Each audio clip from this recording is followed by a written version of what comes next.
evolutionists are disingenuous when they say certain things. I think that they are advancing and propagating a myth, many myths, and some of those are subtle. Some of them are just downright wrong and very, very, very out in the open and flagrant. One of the more subtle ones is that evolution is purely scientific. The reason I say that this is a myth is because evolution, even to an evolutionist, they know that it's not purely scientific. They understand that it has sociological ramifications. They know that it has political and economic ramifications. And they know that there's also personal ramifications to it.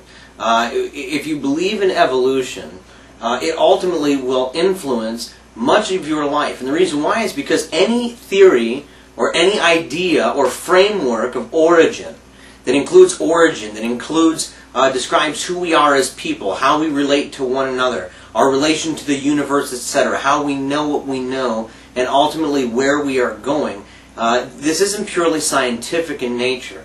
Another myth commonly perpetuated by the evolutionists is that evolution is a theory. Now, people, of course, are going to say, well, you're playing word games, you know, you're splitting hairs of a bald man here.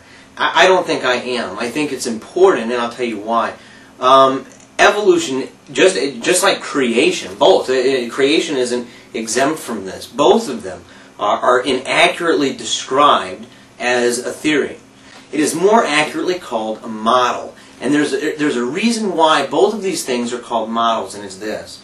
Is because with a model is a conceptual framework. We're trying to figure out which worldview explains or can justify the existence of all of the things that we see and depend on.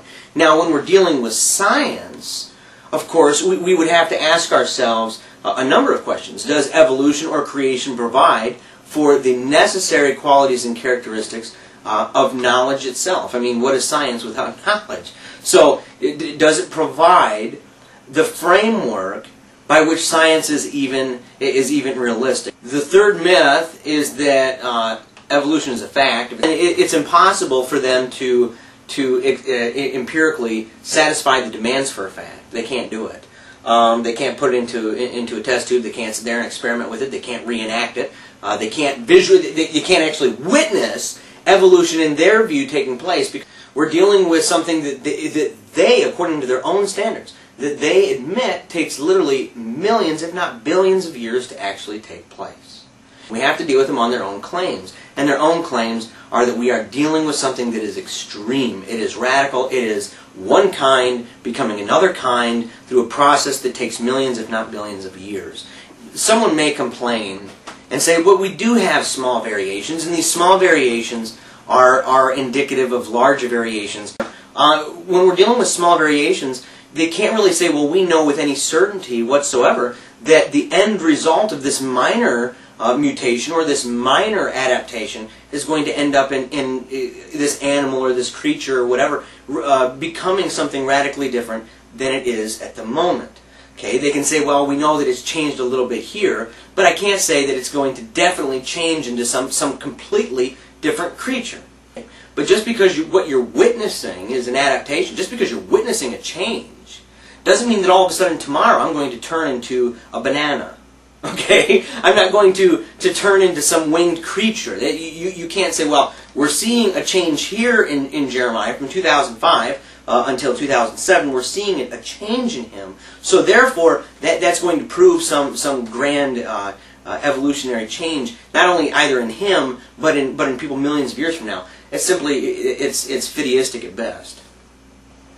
Another reason why it won't work for them is because there's no way that they can prove empirically, according to their own scientific standards, there's no way to prove that the changes that they do see were completely random and done by natural selection.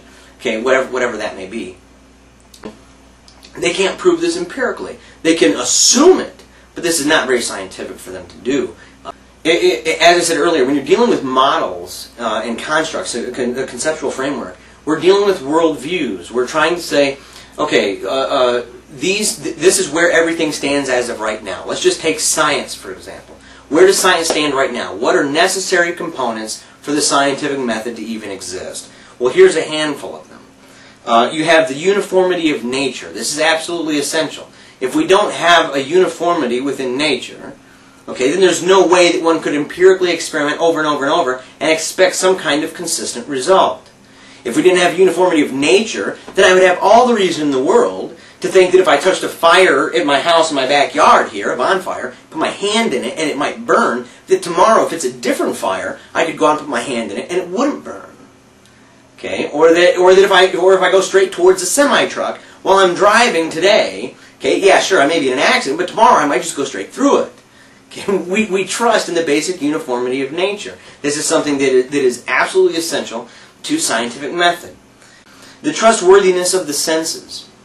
When we're talking about seeing something, we need to have a basic trustworthiness that what I see is real and that it's trustworthy. Belief that the subjective, or the subject, like myself, can in any way meaningfully know the objective.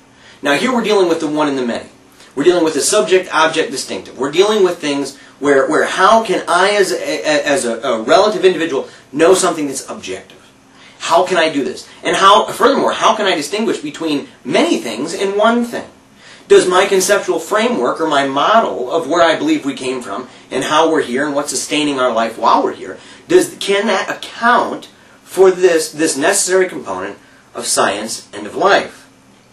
You have the existence and the reliability of the abstract. When we're dealing with science, we're not simply dealing with hard raw facts. We're not just dealing with test tubes and labs. We are dealing with, ultimately, we're dealing with theories. We're dealing with formulas, hypotheses, etc., etc. You are dealing with a lot of equations, and so ultimately you are taking abstract notions and abstract concepts, and you're bringing it down and trying to apply it to concrete examples within life. Motion, whether it be self-directed, and it has to be intentional. Without self-directed motion, intentional motion, like what I'm doing here, I'm intentionally doing what I'm doing. I'm making hand gestures and movements, and my mouth is moving, and I'm intentionally saying what I'm saying.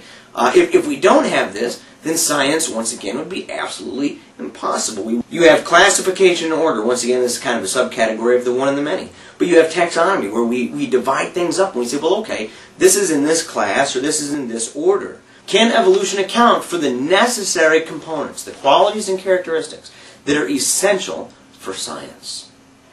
Where within the evolutionary concept, within the framework, where within that worldview can they account for the uniformity of nature? Where can they account predictability and the trustworthiness of the senses? How can they account for the belief that the subject, the individuals, can know the objective, and that the objective can oftentimes be abstract and conceptual? Okay, how do they know this? How can they, from being consistent with their own worldview, how can their worldview and their presuppositions account for this? How can it account for reasonable cause and effect? How can it account for self-directed motion that's meaningful and intentional? How can it account for the classification and differentiation between the one and the many? How can it do this? And how can it account for us being able to do any of this?